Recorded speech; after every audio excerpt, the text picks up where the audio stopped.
El viento de la madrugada silbaba entre las rendijas de la vieja casa. Alejandro se levantó antes de que sonara el despertador. Había aprendido a hacerlo por costumbre. La rutina y la responsabilidad eran su alarma natural. Tenía 35 años, pero sus ojos cargaban más años de los que marcaba el calendario. El cabello, negro azabache, ya empezaba a mostrar mechones plateados en las sienes, no tanto por la edad, sino por el peso de los días en la cama. Sus mellizos dormían abrazados. Camila y Tomás habían llegado al mundo como un regalo inesperado, pero desde el primer llanto se convirtieron en el centro de su vida. No había un amanecer en el que Alejandro no pensara primero en ellos antes que en sí mismo. Sus respiraciones acompasadas le recordaban que aún había algo puro y hermoso en su vida, algo que valía la pena proteger a cualquier costo. Cada vez más alto desde que perdió su empleo en la fábrica. La vida se había convertido en una cuesta empinada. La ayuda que recibía de sus suegros, don Ernesto y doña Julia, era más un préstamo condicionado que un verdadero apoyo. Vivían todos en la misma casa, pero no como una familia unida, sino como extraños que compartían paredes y silencios tensos. El primer rosario llegó un domingo por la mañana. Alejandro estaba en la cocina preparando panqueques para los niños. El aroma dulce llenaba el aire cuando Julia entró con el ceño fruncido. ¿Otra vez usando mi harina?, preguntó, sin saludar. Alejandro respiró hondo antes de responder. Es para los niños, doña Julián, les prometí. No me importa lo que les prometiste, Alejandro, interrumpió ella. Aquí nada es gratis, ni siquiera para ellos.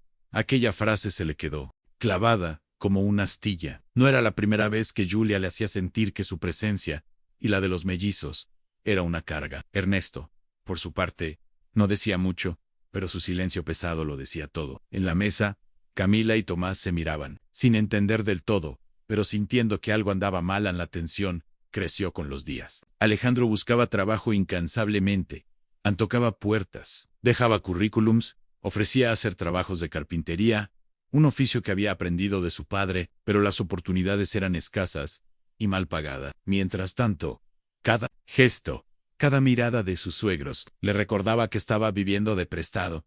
El momento decisivo llegó una noche de lluvia. Los truenos sacudían los cristales y el agua golpeaba el techo, como si quisiera entrar. Alejandro acababa de acostar a los mellizos cuando escuchó golpes en la puerta de su habitación. Era Ernesto, con el rostro serio y una carpeta en la mano. Tenemos que hablar, dijo, y su voz no dejaba espacio para dudas en la sala.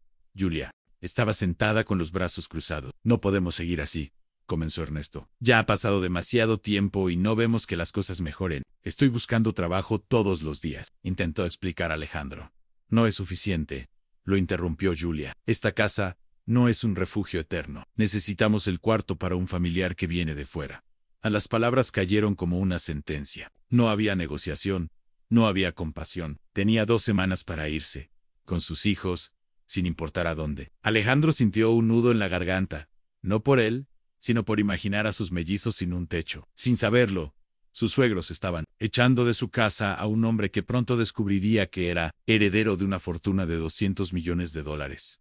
Pero esa noche, mientras veía dormir a Camila y Tomás, lo único que sentía era un miedo frío, que se colaba por las ventanas y le apretaba el pecho en los días posteriores a la conversación con sus suegros. Se convirtieron en un reloj de arena que caía demasiado rápido. Alejandro sentía que cada amanecer le arrebataba un grano más de tiempo, y cada atardecer le recordaba que en su cabeza, no como una simple advertencia, sino como un ultimátum que apretaba su pecho y le impedía respirar con calma. En la casa, que ya era un terreno hostil, se volvió un campo minado. Cada movimiento, cada paso que daba en la cocina o en la sala era observado. Julia lo seguía con la mirada como si contara cada cucharada de café o cada centímetro de leche que usaba. Ernesto, aunque más silencioso, adoptó una actitud de fiscal. Cualquier comentario suyo era breve, cortante, cargado de un peso que no dejaba espacio para respuestas. En la primera noche, después del aviso, la cama de los mellizos,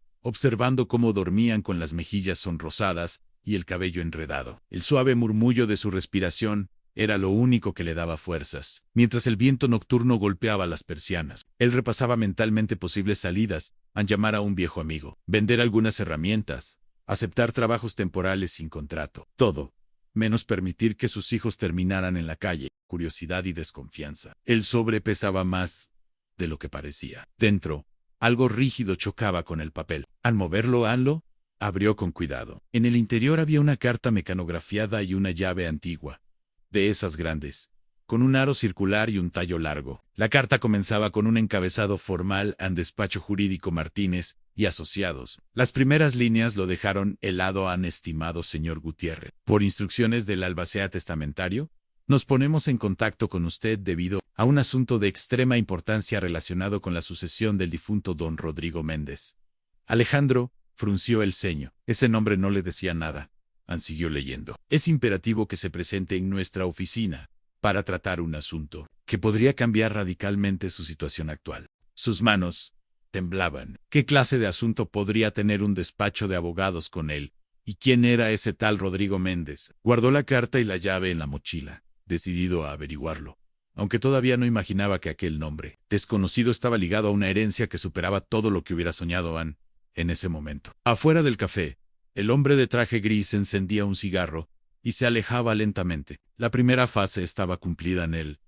Estaba en manos de quien debía estar. El resto era cuestión de tiempo, ¿no? Alejandro salió del café con el sobre bien guardado. Pero cada paso que daba estaba cargado de preguntas en el ruido. De la calle parecía más lejano, como si su mente hubiera creado un muro invisible para aislarlo, mientras repasaba una y otra vez las palabras de la carta. Un despacho jurídico, un nombre desconocido, una llave antigua y un hombre trajeado que se la entregaba como si fuera parte de un plan cuidadosamente orquestado.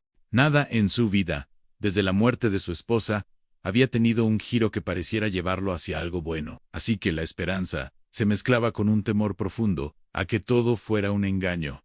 El trayecto hasta la dirección que indicaba la carta fue largo. No podía pagar un taxi, así que optó por caminar. Atravesó barrios que conocía bien, donde los muros estaban decorados con murales descoloridos, y las tienditas de esquina olían a pan dulce recién hecho. El cielo comenzaba a cubrirse de nubes, y un viento frío se filtraba por entre las calles, haciéndolo apretar el paso. En cada esquina, el peso de la mochila le recordaba que todo lo que le quedaba de su vida cabía allí dentro. Ann, al llegar frente al edificio, se detuvo. Era una construcción antigua de tres pisos, con una fachada de piedra gris y un portón de madera maciza que mostraba señales de haber sido restaurado con cuidado. Sobre la entrada, un letrero discreto Martínez y Asociados, Derecho, Civil y Sucesiones. No era el tipo de lugar donde él solía entrar. Se sentía como un intruso en un mundo que no le pertenecía.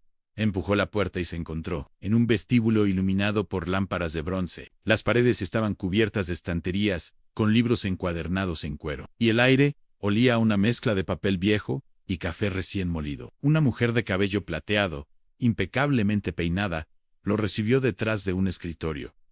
¿Qué puedo ayudarle?, preguntó con una sonrisa profesional. Alejandro tragó saliva y sacó la carta. Me dijeron que viniera. Recibí esto esta mañana. La mujer tomó la carta, la leyó rápidamente, y luego lo miró con una expresión que combinaba curiosidad y un leve asombro. 100 pesos, por favor. El licenciado Martínez lo está esperando. Lo condujo por un pasillo alfombrado. Un hombre de cabello canoso y gafas redondas lo observaba con atención. Tenía un porte que imponía respeto, pero en su mirada había algo más, en una chispa de reconocimiento, como si ya supiera quién era Alejandro. Señor Gutiérrez, siéntese, dijo el abogado, señalando la silla frente a él. Gracias por venir tan pronto. Ann Alejandro se sentó, incómodo, mientras el licenciado abría una carpeta gruesa. No voy a andarme con rodeos, continuó el abogado. Está aquí porque usted es beneficiario de un testamento. Don Rodrigo Méndez dejó instrucciones muy claras de que debía localizársele. Alejandro frunció el ceño. Pero yo no conozco a ningún Rodrigo Méndez. El abogado asintió. Lo suponía, y sin embargo, él lo conocía a usted. Why, mucho más de lo que imagina. Ann dejó la carpeta a un lado y sacó la llave que Alejandro había recibido en el sobre. Esta llave abre una propiedad que ahora le pertenece. Antes de que pregunte, no puedo darle más detalles hasta que la vea con sus propios ojos. Es parte de la voluntad del difunto que el contenido de esa casa sea descubierto por usted mismo, sin intermediarios. Alejandro sintió que su respiración se aceleraba. La idea de una propiedad sonaba demasiado lejana para alguien que apenas podía pagar una noche en un hospedaje barato, pero algo en la firmeza de la voz del abogado le hizo entender que no se trataba de una broma. ¿Y dónde está esa casa?, preguntó finalmente. El abogado sacó un sobre manila y se lo entregó. Aquí tiene la dirección y una carta del propio don Rodrigo, escrita para usted. Léala cuando esté frente a la propiedad. Alejandro tomó el sobre como si fuera frágil, consciente de que, tal vez, ese era el primer paso hacia un cambio total en su vida. No sabía que esa llave no solo abriría una puerta física, sino también un pasado enterrado y un secreto que, de revelarse, pondría su vida y la de sus hijos en un rumbo que jamás habría imaginado. En el sobremanila pesaba en la mochila como si llevara, dentro no papel, sino piedras. Alejandro salió del despacho, con la sensación de caminar por dentro de un sueño que no le pertenecía, a un vestíbulo de madera, una recepcionista de cabello plateado que lo despidió con una sonrisa impasible, un abogado de mirada clara diciéndole que había una llave, que abría una casa que ahora era suya la palabra, rebotó en su cabeza con incredulidad, y, sin embargo, algo en el pecho, una especie de fuego tímido, empezó a encenderse con prudencia. No, era euforia, era la respiración que regresa después de haberla retenido demasiado tiempo en la calle. La ciudad siguió siendo la ciudad en el rumor de los motores, el golpeteo de pasos apresurados, los pregones de un mercado cercano. Alejandro metió la mano en la mochila para asegurarse de sentir el metal frío, antiguo, de la llave. Era pesada, de esas llaves que se hacen para puertas que no cambian de cerradura a la ligera, con un aro circular grande que permitía pasarle una cinta, y un tallo largo con dientes anchos. La sostuvo unos segundos en la palma, como si estuviera valorando no el objeto, sino la promesa. Volvió a guardarla, respiró, y decidió caminar. No tenía dinero para taxis ni tiempo para dudas. Juan, un nombre de nadie le habría quedado bien, pero él no era nadie. Era Alejandro, un padre con la mandíbula apretada, con 2 hijos a los que necesitaba recuperar, con una mochila donde viajaban su cuaderno, sus herramientas, la carta del abogado, y esa llave que parecía sacada de otra época. El cielo se cubrió de nubes que corrían rápido, y el viento cambió de temperatura. Dejó atrás el aliento tibio del centro, y tomó el filo húmedo de las afueras. Le gustó el aire así, un poco más limpio. Le aclaraba la cabeza cuando, por fin llegó a la calle indicada. Se detuvo. No era un conjunto de casas nuevas, ni un edificio de vidrio. Era una avenida antigua, arbolada, con casonas de 2 plantas separadas por jardines. La casa señalada en el sobre estaba detrás de un muro, bajo cubierto de enredaderas. Tenía una reja negra, alta y elegante, con puntas en forma de lanzas y volutas discretas. Al fondo, se veía la fachada de una construcción señorial de piedra, con balcones de hierro forjado y un tejado que asomaba tejas de barro gastadas por el tiempo. En el pórtico, 2 columnas sencillas sostenían una bóveda. No era ostentosa. Pasó la mano por la reja, como si acariciara un animal desconocido. A la derecha, colgaba un timbre antiguo con un cordel. Dudó un segundo, tiró. Sonó un repique leve, como el eco de una campana en un pasillo largo. No hubo respuesta. Volvió a tirar, esta vez más fuerte en silencio. Miró alrededor, buscando a alguien que lo viera y le dijera que estaba en el lugar equivocado. A nadie miraba. La calle estaba casi vacía.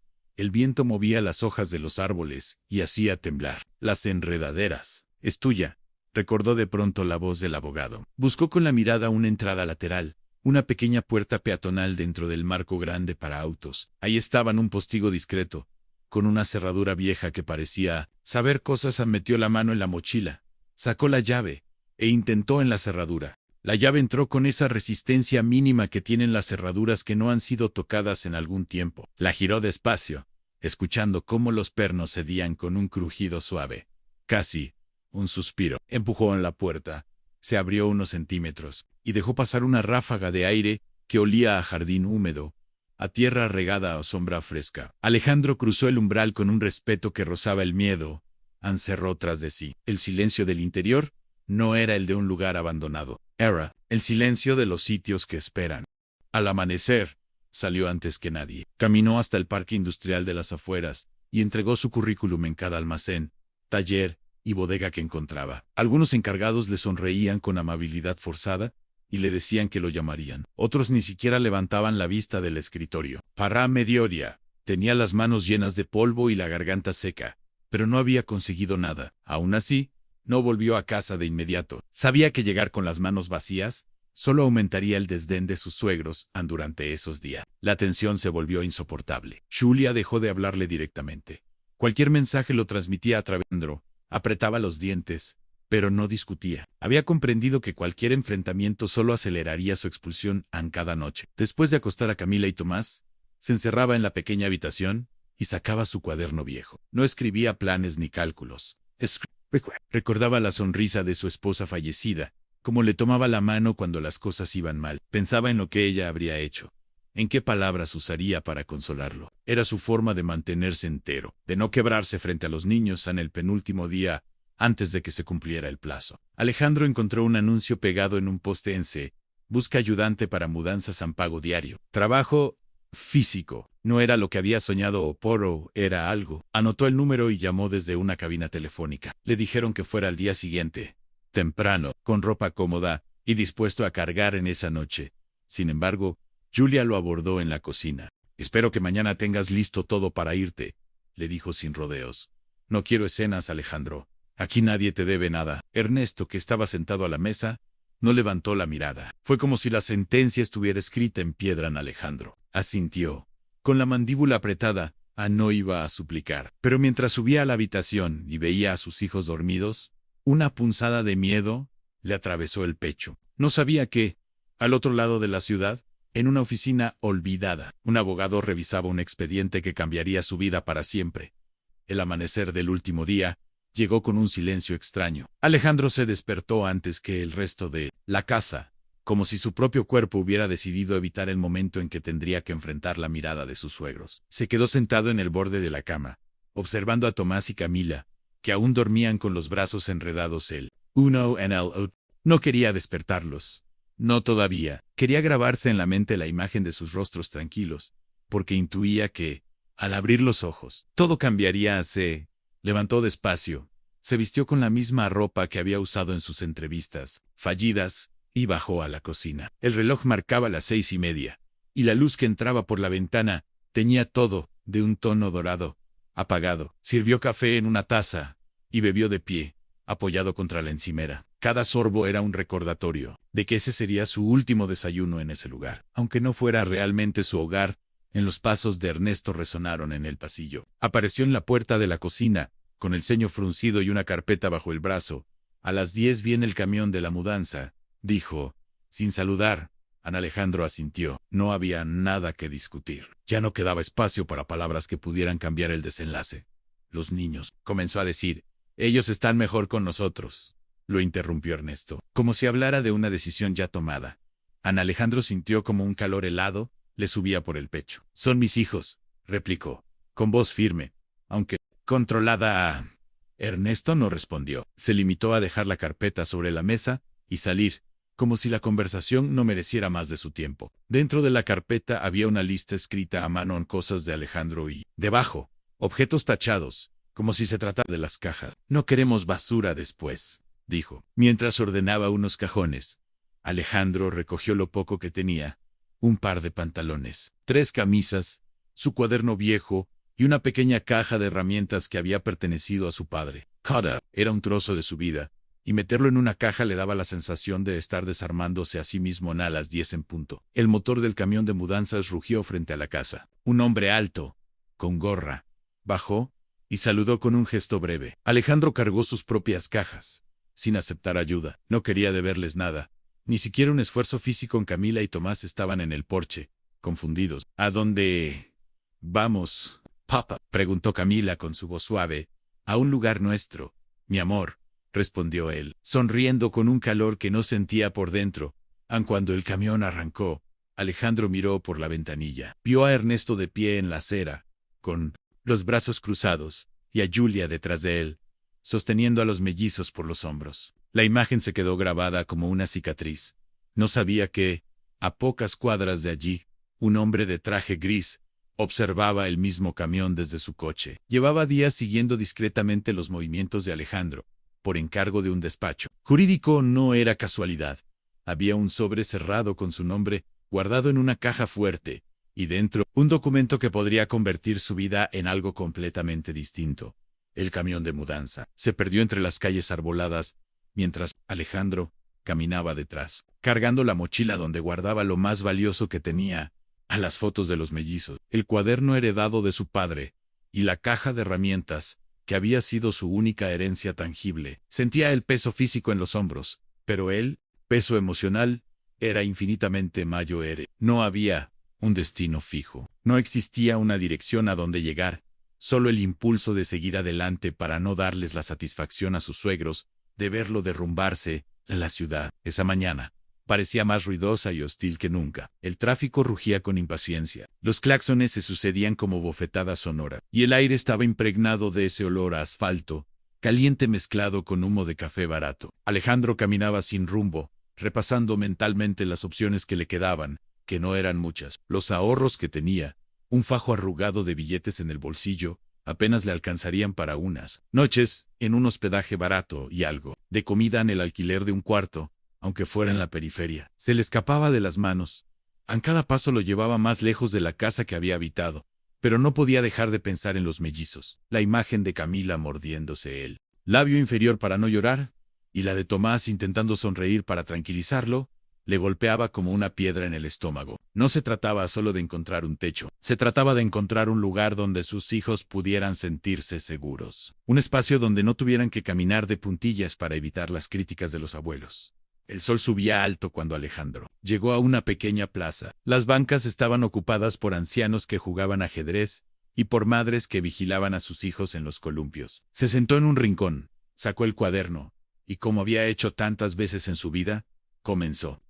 No eran cartas ni planes elaborados, solo pensamientos sueltos, frases que quizá algún día se transformarían en algo útil. Resistir es el primer paso para vencer, anotó, recordando algo que le había dicho su padre cuando era niño. No notó de inmediato que lo observaban. A pocos metros, un hombre trajeado fingía leer un periódico, pero sus ojos se alzaban cada cierto tiempo para seguir los movimientos de Alejandro. Tenía un maletín apoyado en la banca, y aunque su postura era relajada, había una tensión apenas perceptible en la forma en que apretaba la mandíbula. No era un simple curioso. Estaba allí por un motivo muy específico. Alejandro guardó el cuaderno, se levantó y comenzó a caminar hacia el lado opuesto de la plaza. El hombre esperó unos segundos y luego lo siguió, manteniendo la distancia. No quería que el encuentro pareciera un acecho. Debía encontrar el momento exacto para acercarse. El camino llevó a Alejandro a un café modesto, con mesas de madera desgastada, y un aroma a pan recién horneado que le hizo recordar las mañanas en que su madre le preparaba desayuno antes de ir a la escuela. Pidió un café negro y un bollo de canela, el gasto más arriesgado que podía permitirse, y se sentó junto a la ventana. Desde allí veía la calle, pero no percibió que, a 2 mesas de distancia, el mismo hombre del traje gris se había sentado, fingiendo revisar unos documentos. Pasaron varios minutos antes de que el desconocido hiciera el primer movimiento. Cerró el maletín, se levantó, y al pasar junto a Alejandro, dejó caer un sobre la mesa. «Creo que esto es suyo», dijo. Con voz grave Alejandro lo miró, confundido. El sobre no tenía remitente, solo su nombre escrito con una caligrafía limpia y precisa. «Alejandro Gutiérrez». «Yo creo que se equivoca», respondió, empujando el sobre hacia el hombre. «No», replicó él. «Confía en mí. Es suyo. Y debería abrirlo cuanto antes». Los recortados y árboles altos. A la izquierda, una fuente seca mostraba todavía el dibujo de sus azulejos. A la derecha, un banco de hierro, con el asiento de madera gastado, ofrecía descanso a nadie. Alejandro caminó despacio, atento, atado, con esa sensación de estar dentro de una película que alguien más escribió. Al pie de la entrada, el portón de madera maciza tenía aldabas de bronce y una cerradura que gemía viejamente. Probó la llave sabiendo que no sería la misma. No lo fue. Tocó la aldaba una vez. Esperó nada, golpeó con los nudillos. Los nudillos le devolvieron el tono de una madera sana, gruesa. Entonces vio, a un lado del portón, una caja metálica, pintada del mismo color de la pared, con una abertura estrecha. La levantó a un buzón. Dentro, apenas visible, una tarjeta. La sacó. Si usted está leyendo esto, es porque la llave llegó a las manos indicadas. La puerta no se abre con metal, se abre con gesto. Empuje el lado izquierdo. Firmado, R.M. Alejandro. Dejó escapar una risa breve y nerviosa. Empujó el panel de la izquierda, no la hoja entera. Cedió con suavidad. La mitad del portón se movió hacia adentro con un peso sorprendentemente ligero, como si un sistema de gases bien engrasados se encargara del esfuerzo. Entró un zaguán fresco, de piso hidráulico con dibujos geométricos y paredes altas. El olor perceptible de lavanda. Al centro, sobre una mesa redonda, un sobre blanco con su nombre escrito a mano, Alejandro Gutiérrez An, lo tomó con manos torpes. Reconoció la caligrafía de la dirección del despacho en el sobre Manila, pero esta era otra letra en elegante, firme, de alguien que aprendió a escribir cuando se escribía despacio. Rompió la solapa con cuidado. Dentro, una carta. Alejandro, si estás aquí, es porque la vida, con su capricho, te ha traído hasta donde yo no supe llegar. No, mi canasas. Pero yo he observado a tu familia desde la distancia con la paciencia y la vergüenza de los que se equivocaron en los tiempos. Mi nombre es Rodrigo Méndez. Esta casa te pertenece, no como un premio, sino como un encargo. Dentro de sus paredes, hay respuestas que no te daré en estas líneas, porque hay preguntas que un hombre debe hacerse caminando, abriendo puertas y escuchando el polvo. En el despacho verás, a tu mano derecha, una biblioteca. Arriba, segunda columna, encontrarás un cuaderno con tapas de cuero verde. Comienza por ahí y no estás solo. Si dudas, baja al jardín y llama por Elisa en voz alta. Si llegaste hasta aquí, es porque posees lo que yo perdí.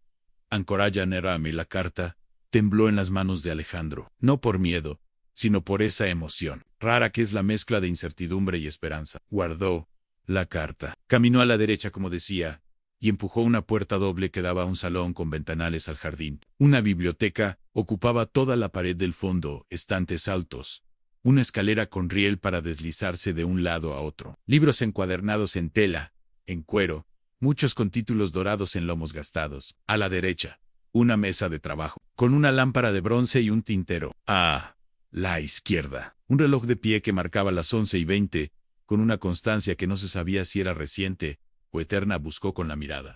Contó los estantes an tercero an, segunda columna. Allí, entre un volumen de registros notariales y un atlas antiguo, un cuaderno de tapas de cuero verde, con una banda elástica. Lo tomó. Tenía el peso de los objetos que han sido usados mucho. Cuando lo abrió, el olor a papel viejo le subió como un recuerdo. En la primera página, otra escritura, distinta a la de la carta, más ancha, menos elegante, pero clara. En cuaderno de casa. Elisa Ansí, ¿lees esto? Es porque Rodrigo tomó una decisión que no tomó nunca a tiempo. Esta casa ha estado cerrada y abierta, de muchas maneras, durante años. Si vas a habitarla, habítala bien. No preguntes primero por el dinero. Pregunta primero por los nombres. Alejandro tocó con el dedo el nombre Elisa como quien toca un timbre. Miró alrededor. El aire parecía inclinar la cabeza para escucharlo. Elisa, dijo, apenas más alto que un susurro. El silencio le devolvió su propia prudencia. Carraspeó, clavó los pies en el piso y alzó la voz. Elisa. No hubo voz. Hubo sí el leve rumor de hojas moviéndose en el jardín. Y luego, el sonido claro de una puerta que se abre en algún lugar del pasillo del fondo. Unos zapatos de suela blanda avanzaron sin prisa y sin timidez. Una mujer apareció en el mar con cabello recogido en un moño práctico. Tenía unos ojos atentos, sin dureza, que sabían mirar sin invadir. Tardaste, dijo, sin reproche. Aunque llegaste justo a tiempo. Alejandro abrió la boca, la cerró, buscó una frase, encontró la más simple. Soy Alejandro. Lo sé, contestó ella, con una sonrisa que no se burlaba. Y yo soy Elisa. ¿Te ofrecieron café en el despacho? No, aquí lo hacemos mejor. Lo llevó a la cocina, un espacio amplio, con ventanas al patio, azulejos blancos, una mesa de madera al centro, sobre la encimera, una cafetera de brazo que chasqueó, como si celebrara la llegada de alguien que por fin entra por su propio pie. Mientras preparaba 2 tazas, Elisa habló con una naturalidad que deshacía nudos. Me avisaron del despacho, dijo. Dijeron que vendrías hoy o mañana. Yo tenía la casa lista desde hace años, pero se estropean cosas y no se usan. Abierto ventanas todas las semanas. He espantado polvo. He regado los ficus. He engrasado las bisagras que son tercas. Las casas que están hechas para vivir se enferman cuando no escuchan voces. Alejandro asintió, sin saber si tenía que pedir permiso para hacer preguntas. No entiendo nada, confesó, en un hilo de voz que evitaba el ridículo del llanto. Me dieron esta llave, esta carta, y ahora esta casa. Elisa dejó la taza frente a él, y apoyó la palma sobre la mesa, cerca, no encima de su mano. Un gesto que dice en estoy, pero no te invado. Rodrigo no fue valiente con las personas, dijo, con una honestidad que no tenía veneno. Fue valiente con los negocios, pero dejó instrucciones. Algunas las compartió conmigo. Otras las dejó en papeles, en cuadernos. Yo te mostraré lo que puedo. Mostra. Lo demás lo tendrás que abrir tú. ¿Quién era Rodrigo para mí?, preguntó Alejandro. Con una urgencia que asustaba a Elisa, no se apresuró a contestar. Le sostuvo la mirada como quien mide la temperatura del agua antes de entrar. Era el vínculo que no supiste que tenías, dijo, y me parece que debes empezar por los nombres. Como dice mi cuaderno dano, niños en triciclos metálicos, hombres con bigotes finos y mujeres con mirada franca. Elisa señaló con el dedo una foto en particular, una mujer joven, sonriente, con el cabello corto y un vestido floreado, sentada en el borde de una fuente. Al lado, un hombre mayor, de traje claro, la miraba con una mezcla de orgullo y timidez. Se le apretaba en un nudo que no podía nombrar. Mi esposa se llamaba Mara, dijo. Brigitte murió hace 4 años. Elisa inclinó la cabeza, como si encajara una pieza que ya sospechaba. Entonces, ya sabes por qué estás aquí en una corriente de aire. Más frío. Recorrió el pasillo. Alejandro sostuvo la barandilla de una mesita para recuperar equilibrio. Las fotos alrededor parecían volverse. Trabajar, vivir. Recordó a Mara riendo en el parque, con Camila en un brazo y Tomás en el otro. Recordó a la Fa mirando por la ventana unos segundos antes de cambiar de tema, con una sonrisa desteñida. No vale la pena mirar atrás, le decía. Él creyó que era tristeza. ¿Ahora sospechaba que era el silencio organizado de alguien que protege? ¿Rodrigo era? No pudo terminar. El padre de tu esposa, dijo Elisa, sin dramatismo. Y el abuelo de tus hijos. A la palabra abuelo cayó como una campana. No como un trueno. Alejandro no supo qué decir. Las imágenes de su vida hicieron fila en su cabeza. Janel, de joven, aprendiendo carpintería con su padre. Mara caminando con prisa por la lluvia sin importarle mojarse. La primera ecografía en blanco y negro con 2 latidos. La alameda del hospital que cambió el significado de para siempre. Los suegros, otros abuelos, mirándolo con sospecha cada vez que algo salía mal. La casa con el aviso de expulsión. La plaza, el café, la carta, la llave. Todo caminó hacia este pasillo. ¿Por qué? Empezó, y no tenía la pregunta completa. Elisa entendió, porque a veces el orgullo fabrica laberintos con paredes altas, respondió. Hubo una pelea vieja y fea. Hubo decisiones que lastiman y que el tiempo no curó a tiempo. Rodrigo se enteró de la muerte de Mara tarde. Creyó que no tenía derecho a presentarse en tu puerta y decir soy el abuelo. Pero también creyó que no podía morirse sin ordenar algunas cosas. Muy suyo, no arregló el abrazo. Arregló los papeles. Alejandro apretó los labios para sostenerse. No se sentía enojado todavía. Se sentía desfondado. Elisa lo llevó hasta el final del pasillo. Una puerta de madera blanca, con una chapa nueva. Sacó un llavero del bolsillo del delantal y eligió una llave pequeña, moderna, que no se parecía a la de hierro que Alejandro tenía. Dentro, una habitación luminosa, con 2 camas gemelas pequeñas, colchas claras, una alfombra con dibujos de estrellas, una estantería baja con libros infantiles apilados de canto. Sobre la pared, a cierta altura, un móvil de madera con lunas y soles. Rodrigo mandó armar esta habitación cuando se enteró de los mellizos, dijo Elisa. En voz baja, lo hizo tarde. Sí, pero la encargó como quien repara una ausencia. Creyó que algún día. No sabía cómo, pero algún día. Alejandro, no Alfonso, se quedó en el marco, con una mano apoyada, sintiendo el golpe dulce y cruel de ver materializado el cuarto que sus hijos merecían. Acercó los dedos a la colcha. La tocó como se toca algo delicado. La tela crujió apenas. La lámpara de pie en la esquina tenía una pantalla con un borde azul. En el estante, un libro con un marcador de tela. Asomando, lo tomó. La isla. Telt lo abrió. Adentro. En la primera página, una dedicatoria cortísima, con letra de hombre apresurado. Amparase y te. Cuando quieran leer, juntos a leer. Camila y Tomás, dijo Alejandro. Y ahora sí la voz se le quebró. C.I.T. Elisa le dejó tiempo. Le dejó aire, le dejó silencio. Luego, cuando él cerró el libro y lo devolvió al estante con una ceremonia involuntaria, dijo, ¡ay, más! Alejandro, papeles en instrucciones. No te los voy a poner como ladrillos encima. Hay un orden, ven. Salieron de la habitación. Cruzaron un corredor lateral y bajaron por una escalera angosta que desembocaba en una habitación semienterrada, fresca, que olía a piedra. Era una especie de archivo, estanches metálicos, cachaos, etiquetadas, una mesa robusta con patas gruesas. Eliza encendió una lámpara y la luz cayó en un cono sobre la mesa, como si abriera un escenario. Rodrigo trabajaba con 3 capas, explicó. La de arriba, lo que se ve y se presume. La del medio, lo que se hace y se firma.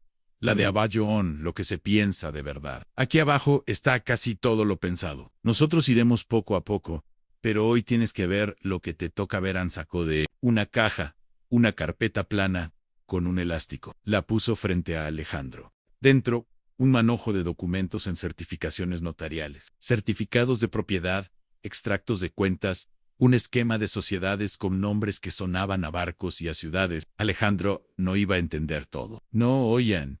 Sus ojos fueron directo a una hoja en la que su nombre aparecía con una claridad indiscutible: Fideicomiso de tutela, a favor de Camila Gutiérrez y Tomás Gutiérrez, representados por su padre, Alejandro Gutiérrez.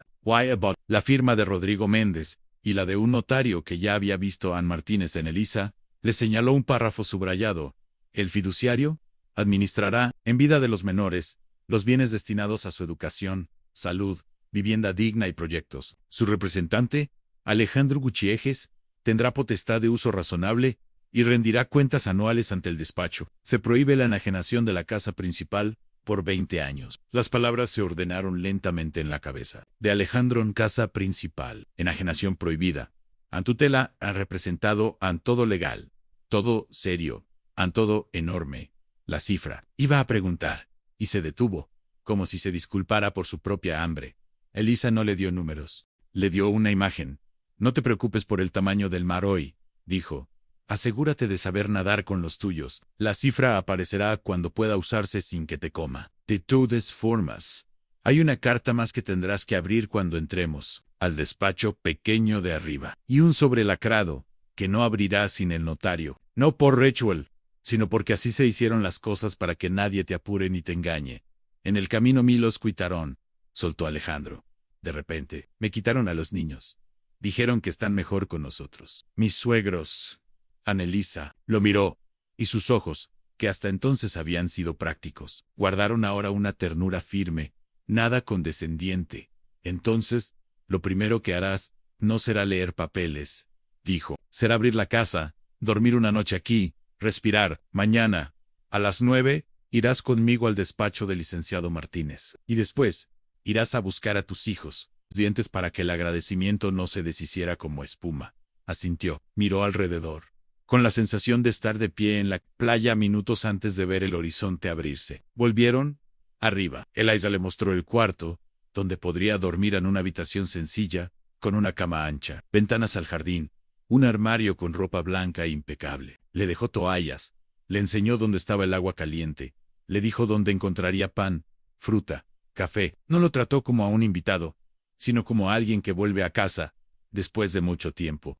La tarde cayó lenta sobre el jardín. Alejandro salió al patio con la carta de Rodrigo en el bolsillo, el cuaderno de cuero verde en la mano y la cabeza llena. Caminó hasta la fuente seca y se sentó en el banco de hierro. La piedra aún guardaba el calor del sol. La casa, detrás, lo miraba con todas sus ventanas encendidas por dentro, aunque no hubiera luces. Del lado de la calle, una paloma se posó en la punta de la reja y lo observó con un ojo. Él pensó en Camila y Tomás acostándose en camas ajenas, escuchando voces que no eran la suya, y decidió que eso cambiaría pronto, y que cambiaría bien. En el teléfono, viejo, con la pantalla astillada, vibró en su bolsillo. Un mensaje de un número conocido. A Julia, mañana, a las 10, pasará el pediatra por la casa. No vengas a molestar. Los niños necesitan rutina. El corazón le pegó un salto seco. Tecleó y borró varias respuestas posibles, todas inútiles. Al final, escribió: mañana, a las 11 pasaré por ellos para llevarlos a comer. Regresarán a las 3, Alejandro. Envión puso el teléfono boca abajo. Resolvió en su propia cabeza lo que el mensaje ya había resuelto. Para la realidad Ana, los 11, irían, y si había gritos, los soportaría. Y si había amenazas, las ahogaría con papeles. Y si había manos levantadas, no las temería a la ley. Por primera vez, lo estaba esperando en un escritorio que olía a café y cuero. Volvió adentro cuando el aire se enfrió. Encendió la lámpara del salón, abrió el cuaderno de cuero verde en la mesa de trabajo y leyó la primera página de Eliza. No preguntes por el dinero, Pregunta por los nombres. Pasó a la segunda. Una lista: An Jardines, An Jacinto Jardinero, Mariela Flores Arriza Vivero, Casa, Elaiza, Archivo Anelisa y Mateo, archivero, fallecido. Legalan, Martínez. Y una anotación al margen en sí: Alejandro viene. Ofrecerle café antes de hablar. No discutir con su cansancio. Darle agua. Se rió en silencio. Estaba siendo cuidado por alguien que había pensado su cansancio con anticipación. Zero. El cuaderno 11 levantó, recorrió las habitaciones con el respeto con que se recorre un museo, que sin embargo, invita a tocar. Se detuvo un segundo en la sala principal. Sobre la chimenea, había una fotografía enmarcada que no había visto al entrar. Se acercó. Era a Mara, no la Mara de la foto de la fuente, sino su Mara, su risa amplaya, una bufanda roja, el cabello un poco desordenado por el viento. La foto estaba firmada al dorso. Lo supo sin verla. No la tocó. No. Todavía, dijo su nombre en voz baja, como quien sopla sobre una brasa. Y siguió en la noche. Fue la primera en meses que no lo quebró en 3 sueños desordenados. Durmió de corrido, como duermen los cuerpos que hicieron una jornada enorme de dudas, y encontraron, por fin, una superficie firme. Despertó antes del alba, con la mente despejada. Puso agua, hizo café, abrió las ventanas. La casa respondió con crujidos pequeños, como articulaciones que vuelven a moverse con gusto. En la cocina, sobre la mesa, Elaiza había dejado una nota en alas: las 8:30 paso por ti. Trae la carta y la llave. Vístete cómodo. Abajo, una bolsa con pan y un frasco de mermelada casera que olía a fruta de verano. Nan, a las 8:30 en punto. Elisa tocó la aldaba 2 veces. Llevaba una carpeta, una bolsa de lona, y la misma expresión aburrida de lo que parece cuando uno no tiene prisa. Alejandro miró por la ventana con los ojos de quien ve su propia historia desde afuera por un segundo. Llegaron al despacho a las 9:10. La recepcionista de cabello plateado los reconoció con la sonrisa de las personas que unen mundos sin moverse de su silla. El licenciado los espera, dijo Martínez. Estaba de pie, sin corbata, con las mangas de la camisa remangadas. A Elisa con confianza y a Alejandro con esa. Alejandro salió del café con el sobre bien guardado, apretado contra su pecho como si temiera que, si lo soltaba, desapareciera junto con la extraña esperanza que acababa de despertar en él. La calle estaba viva, llena del bullicio de la ciudad. A media mañana, vendedores ambulantes, ofreciendo empanadas y café. El ruido metálico de un carrito de frutas al ser empujado por un joven sudoroso, y el constante murmullo de conversaciones, que se mezclaban con el sonido lejano de una bocina insistente. Sin embargo, para Alejandro, todo aquello parecía difuso, lejano, como si un velo se interpusiera entre él y el mundo exterior. Su mente estaba atrapada en un torbellino de preguntas que no encontraba cómo ordenar.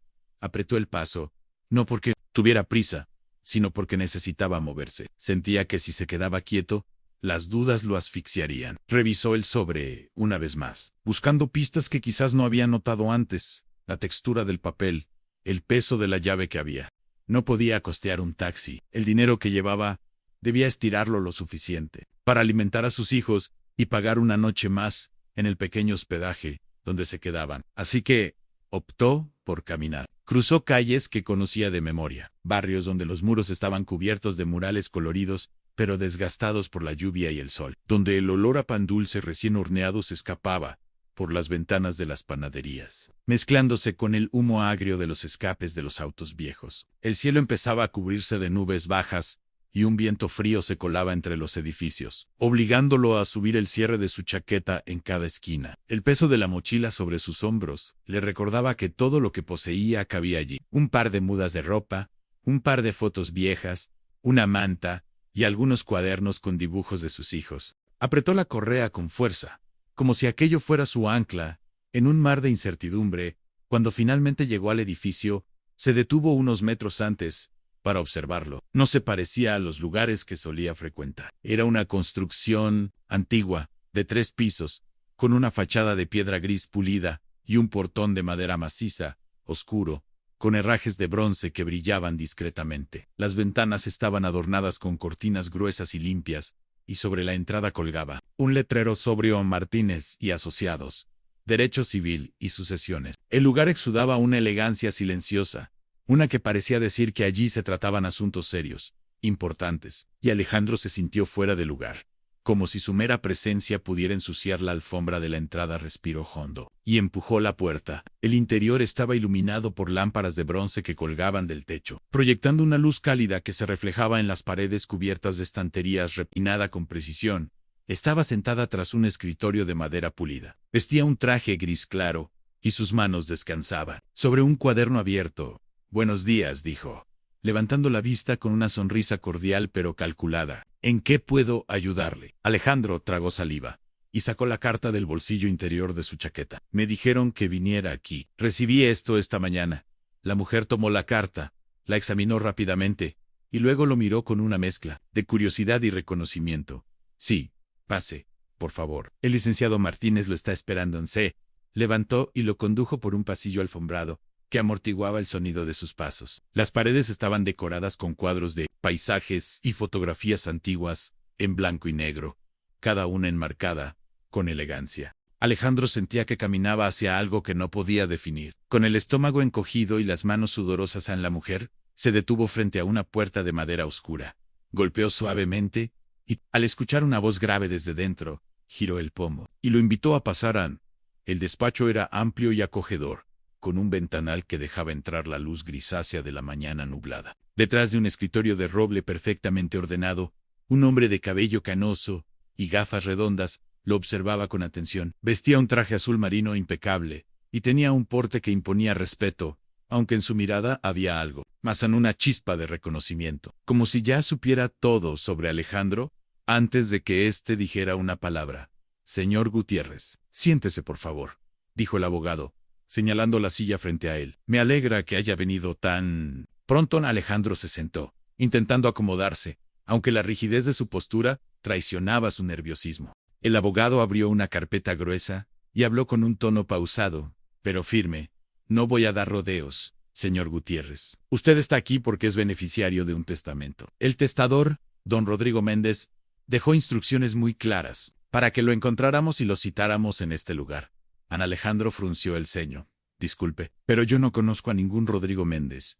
El abogado asintió, como si hubiera anticipado esa respuesta. «Lo suponía, Noé, y sin embargo, él lo conocía a usted. Y mucho más de lo que se imaginan». Sacó del cajón la llave que Alejandro había recibido en el sobre. «Esta llave abre una propiedad que ahora le pertenece. Pero antes de que pregunte, no puedo darle más detalles aquí. Es parte de la voluntad expresa del difunto que el contenido de esa casa sea descubierto por usted mismo, sin intermediarios».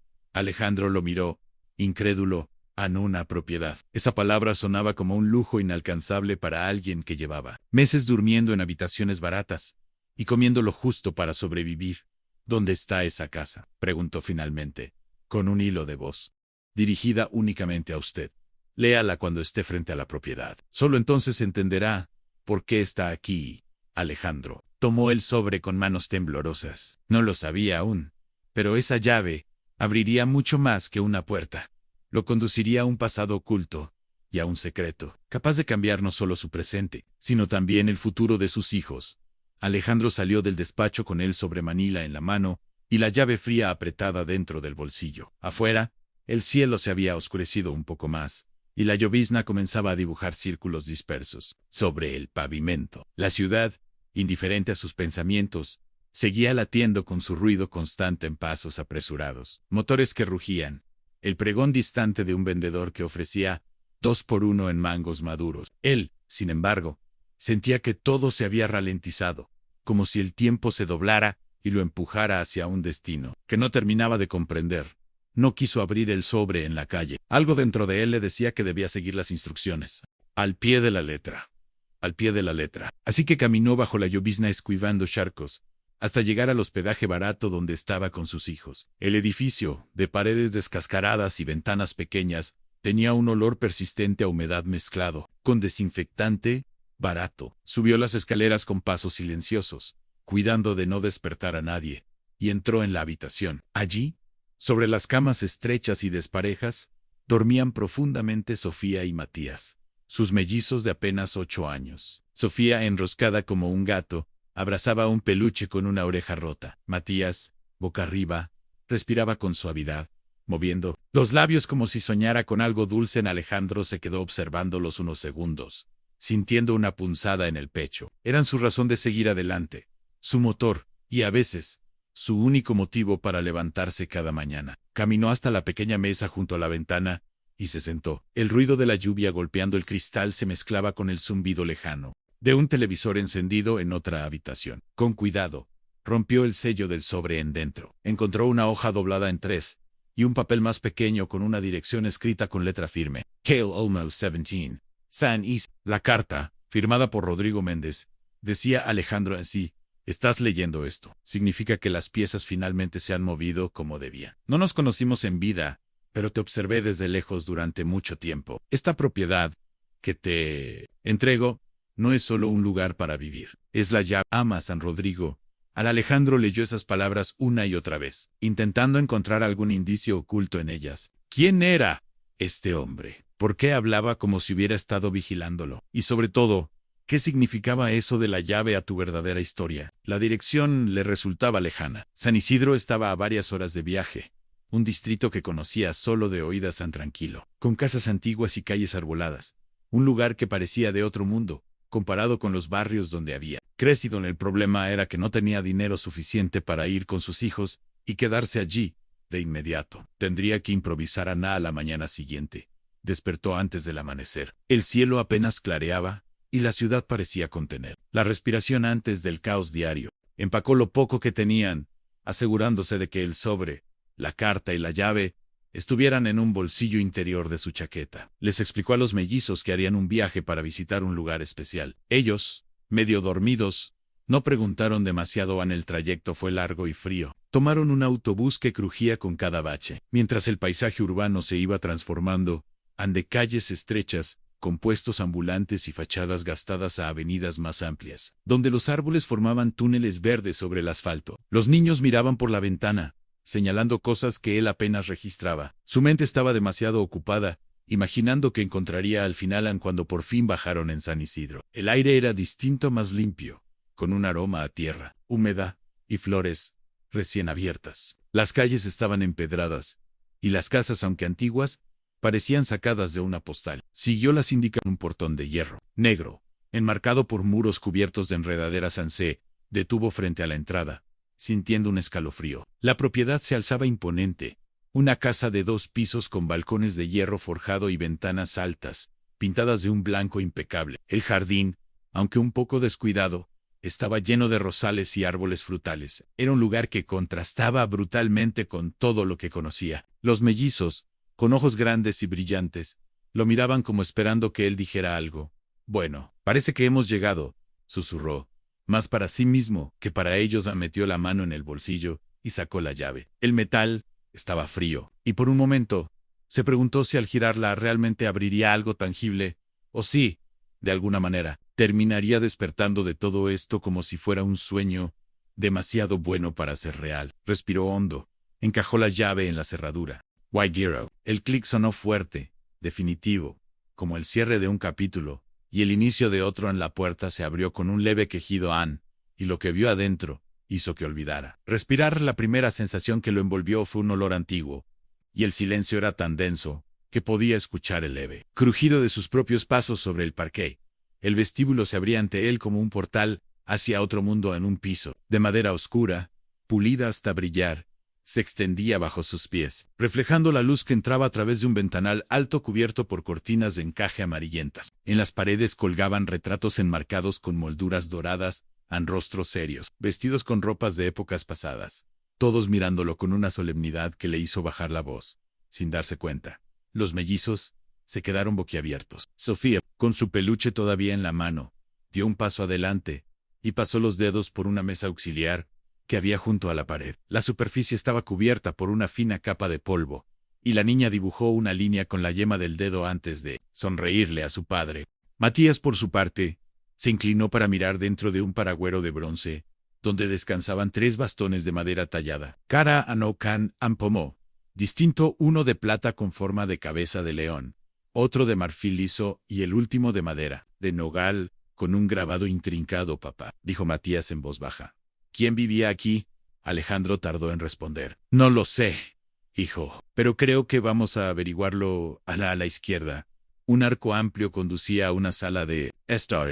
Allí, los muebles estaban cubiertos con sábanas blancas que caían hasta el suelo, como fantasmas inmóviles. Aún así, se intuían las formas elegantes de los sillones, el contorno macizo de una mesa central, y al fondo, una chimenea de mármol, coronada por un espejo ovalado. La luz que se filtraba por las cortinas creaba haces dorados que flotaban en el aire, iluminando motas de polvo como diminutas estrellas suspendidas. Alejandro sintió un escalofrío al notar que todo parecía intacto, como si el tiempo se hubiera detenido justo después de que alguien saliera por última vez y cerrara la puerta. Caminó despacio hacia la chimenea y vio que sobre la repisa había un reloj de péndulo detenido en las 3:15. Junto a él, una fotografía en blanco y negro mostraba a un hombre alto, de bigote fino, posando con una mujer de mirada profunda.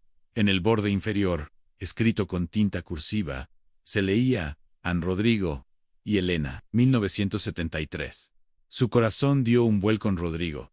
Sería el mismo que firmó la... Una mesa larga para 12 personas dominaba la estancia, con sillas talladas y un candelabro colgando del techo. Sobre la mesa, aunque cubierto por una lona protectora, Alejandro distinguió un juego de vajilla dispuesto como si esperara invitados en platos de porcelana, con ribetes dorados, copas de cristal y cubiertos de plata, cada uno colocado con precisión milimétrica. Los niños corrían de un lado a otro, levantando las sábanas de los muebles para descubrir sofás, vitrinas y aparadores. En uno de esos muebles, Alejandro encontró una caja de madera con cerradura. No tenía llave para ella, así que decidió dejarla donde estaba. Más adelante, subieron las escaleras, que crujieron bajo su peso, revelando un segundo piso amplio y luminoso. Las habitaciones eran espaciosas, cada una con su propio estilo. Era claramente más reciente, tenía juguetes antiguos y una cuna vacía en el pasillo. Un gran ventanal daba vista al jardín trasero. Desde allí, Alejandro vio algo que le heló la sangre, una pequeña casita de madera, al fondo del terreno, medio oculta por un limonero frondoso. No estaba en mal estado, pero la pintura estaba descascarada, y las ventanas, cubiertas con tablas. Había algo inquietante en la forma en que parecía observar la casa principal, como si guardara un secreto propio. Amarillas que rodaban hasta sus pies. Entre los truenos y el olor a tierra mojada, Alejandro recordó los días en que ayudaba a su propio padre a reforzar techos y limpiar desagües. En esos momentos no había dinero, pero había manos dispuestas. Y esa era la riqueza que ahora quería legarles a sus hijos. Decidió que no podía seguir esperando a que las cosas se resolvieran solas. Tomó unas tablas que había encontrado en el cobertizo, las cortó con cuidado y subió al techo. Cada golpe de martillo se mezclaba con el estruendo de la tormenta. No era solo una reparación, era un acto de fe. Con cada clavo imaginaba un futuro más seguro para sus mellizos. En cuando terminó, empapado y exhausto, vio a Sofía y Matías en la puerta, abrazados, mirándolo con una mezcla de orgullo y alivio. Sofía corrió hacia él, y sin importar el agua le dijo, «Papá, tú eres más fuerte que la lluvia». Alejandro sonrió, no por la frase, sino porque entendió lo que realmente significaba. Sus hijos lo veían como un refugio, sin importar cuán frágil fuera la casa. Esa noche, mientras la tormenta cedía, les contó una historia sobre cómo los árboles crecen más firmes cuando enfrentan vientos fuertes. La enseñanza quedó clara para todos: no puedes elegir cuando llega la tormenta, pero sí puedes decidir si te quedas parado o echas raíces más profundas. A la mañana después de la tormenta no trajo sol, sino un cielo gris que parecía no querer moverse. Alejandro se levantó temprano, más por costumbre que por descanso, pues había pasado gran parte de la noche pensando en todo lo que debía resolver. Caminó hacia la cocina y puso agua a calentar, aunque sabía que solo había un poco de café molido, lo suficiente para un par de tazas. Sofía y Matías aún dormían, envueltos en las mantas que olían a humedad. Ese olor le recordó otra época, cuando aún vivía con su esposa, y todo parecía estar en orden. Recordó la primera vez que cruzó la puerta de la casa de sus suegros, un portón alto, pintado de blanco, con un timbre que sonaba como campana de iglesia. Lo habían recibido con sonrisas, pero detrás de esas sonrisas había miradas calculadoras, como si ya estuvieran evaluando cada gesto, cada palabra. Desde entonces, Alejandro había sentido que debía ganarse su aprobación, no por amor, sino para que le permitieran estar cerca de su propia familia. Ahora, todo había cambiado. Lo que antes era una casa de refugio, se había convertido en un muro frío. Recordaba el momento exacto en que, sin rodeos, el suegro le dijo: Alejandro, no puedes quedarte aquí más tiempo, tienes que entender que esto ya no es tu hogar. No hubo gritos ni insultos, pero la frialdad de sus palabras fue peor que cualquier golpe durante los días siguientes. Alejandro comenzó una rutina de resistencia. Salía temprano a buscar trabajo, sin importar si llovía o hacía calor abrasador. Llevaba consigo un sobre con su currículum impreso en hojas ya un poco arrugadas. Visitaba talleres, almacenes, cafeterías. Cada vez que le decían, lo llamaremos, sentía que esa frase era solo una forma educada de cerrar la puerta, sin hacer ruido. Por las tardes, regresaba al lugar donde ahora vivían, una pequeña habitación alquilada en la parte trasera de una vieja casa. El techo bajo, la ventana que apenas dejaba pasar la luz, y una cama que crujía con cada movimiento. No era un hogar, pero al menos podían cerrar la puerta y sentirse, aunque fuera por un instante, a salvo del mundo exterior. Sin embargo, Sofía y Matías, con su inocencia intacta, encontraban formas de alegrar las horas. Dibujaban en hojas recicladas, inventaban juegos con las pocas piezas de madera que su padre les había conseguido, y hacían preguntas que a veces Alejandro no sabía cómo responder. Papá, ¿por qué no volvemos con los abuelos? Él sonreía, acariciaba sus cabellos y respondía: porque a veces, para encontrar nuestro lugar, tenemos que caminar solos un rato. Las noches eran lo más difícil. El silencio de la habitación hacía que cada pensamiento pesara más. Alejandro repasaba mentalmente cada decisión que lo había llevado hasta ahí, preguntándose si en algún momento pudo haber evitado ese destino. Pero también, en medio de esa autocrítica, aparecía una voz interna que le decía: Anne, estás aquí, aún de pie, aún luchando. Y eso cuentan un jueves. Mientras buscaba empleo en un taller mecánico, conoció a don Julián. Siempre es para que te vayas. A veces, es para que aprendas a construir las tuyas. Esa frase resonó en su mente todo el camino de regreso. Esa noche, después de cenar un arroz sencillo con frijoles, les contó a sus hijos una historia inventada sobre un viajero que, cada vez que encontraba un muro, lo convertía en un puente. Los niños lo escucharon fascinados, sin saber que, en realidad, su padre hablaba de sí mismo. Han, la enseñanza quedaba marcada: no todas las pérdidas son el final. Algunas son el comienzo de algo que aún no puedes imaginar. En el viento de aquella tarde, traía un olor extraño, mezcla de lluvia próxima y pan recién horneado, como si la calle estuviera a punto de ser testigo de algo importante. Alejandro caminaba por la acera, con las manos hundidas en los bolsillos y la cabeza baja, repasando mentalmente cada lugar donde había preguntado por trabajo esa semana. El pavimento estaba húmedo, y los charcos reflejaban un cielo que se debatía entre la claridad y el gris. Al llegar a la esquina, vio a doña Clara, la dueña de la tienda de abarrotes, acomodando cajas de verduras junto a la entrada. Hello, saludó con esa mezcla de cordialidad y curiosidad que siempre tenía, y antes de que él pudiera responder, lanzó una frase que se quedó suspendida en el aire. Alejandro, ¿ya te enteraste de lo que dicen por aquí? ¿De qué, doña Clara?, preguntó, sin levantar demasiado la voz. Dicen que alguien en el barrio, alguien que conoces, ha recibido una herencia, y no es poca cosa. Hijo. Alejandro soltó una pequeña risa, incrédulo. Si fuera yo, créame que ya lo sabría. Pues, quién sabe. Las cosas a veces llegan por caminos raros, dijo ella, encogiéndose de hombros y regresando a acomodar los tomates. Anne siguió caminando. Pero esa idea comenzó a instalarse como una semilla, no porque creyera que era él, sino porque le recordó que, en el fondo, la vida podía cambiar en un solo giro. Y si eso era cierto para otros, ¿por qué no para él? Al llegar a la habitación donde vivía con sus hijos, los encontró en el suelo, dibujando sobre cartones que había recogido en la calle. Matías había hecho un castillo torcido, con torres desproporcionadas, y Sofía pintaba un sol enorme, más grande que todo lo demás. Alejandro se agachó para mirarlos, y, sin decir nada, se quedó observando cómo reían y se corregían mutuamente. No tenían casi nada, pero en esos instantes, parecían tenerlo todo. Sin embargo, la conversación con doña Clara seguía resonando en su mente. Esa noche, después de que los niños se durmieron, se sentó junto a la ventana y comenzó a pensar en su pasado. Recordó a su padre, un hombre de manos firmes y mirada profunda, que siempre repetía: nunca cierres la puerta a la posibilidad. Hijo, la vida tiene un sentido del humor raro. Cuando menos lo esperas, te sorprende. La memoria lo llevó a un episodio que había enterrado hace años, Un primo lejano, de esos que uno ve solo en bodas y funerales. Le había mencionado una vez que su abuelo materno había tenido tierras en una región remota. Nunca le dio importancia porque su madre jamás habló del tema. Ahora, ese recuerdo volvía como un eco incómodo.